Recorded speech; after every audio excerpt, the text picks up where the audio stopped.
ആർഭാടങ്ങളില്ല, ആർത്തനാദങ്ങളില്ല, കൊട്ടും കുരവയുമില്ല, ബഹളമുഖങ്ങളില്ല, അപകടകരമായതൊന്നുമില്ല. ആത്മീയതയുടെ തറവാട്ടിലെ രാജ്ഞി, നാളെ സ്വർഗത്തിലെ വിശ്വാസിനികളുടെ നായിക ബഹുമാനപ്പെട്ട ഫാത്തിമത്തു സഹ്റാഇന്റെ വിവാഹം കഴിഞ്ഞു. വേണമെങ്കിൽ ലോകത്തെ ഏറ്റവും വലിയ വിവാഹാലങ്കാരം നടത്താൻ നേതാവിന് പറ്റും.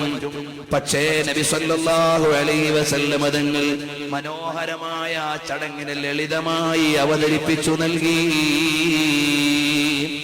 ഹബീബ് സല്ലല്ലാഹു അലൈഹി വസല്ലം തങ്ങൾ അങ്ങ് പോയപ്പോ വീണ്ടും അലി റളിയല്ലാഹു അൻഹു സാന്ത്വനിപ്പിച്ചു.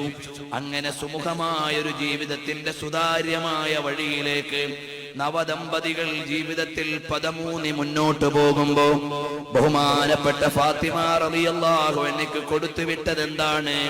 പെങ്ങന്മാരെ അറിയാൻ ആശയില്ലേ? വായിക്കാൻ ഇഷ്ടമില്ലേ? ഫാത്തിമ സഹ്റാഇന് കൊടുത്തതൊരു ചെറിയ കമ്പിളിയുടെ പുതപ്പ്, ഒപ്പം ഒരു ചെറിയ തലയിണ, വെള്ളമെടുക്കാനുള്ളൊരു പാത്രം. ആയിഷ ബീവിക്ക് കല്യാണം കഴിഞ്ഞപ്പോ ഉണ്ടായിരുന്നതും ഏകദേശം അതുപോലെയാണ്.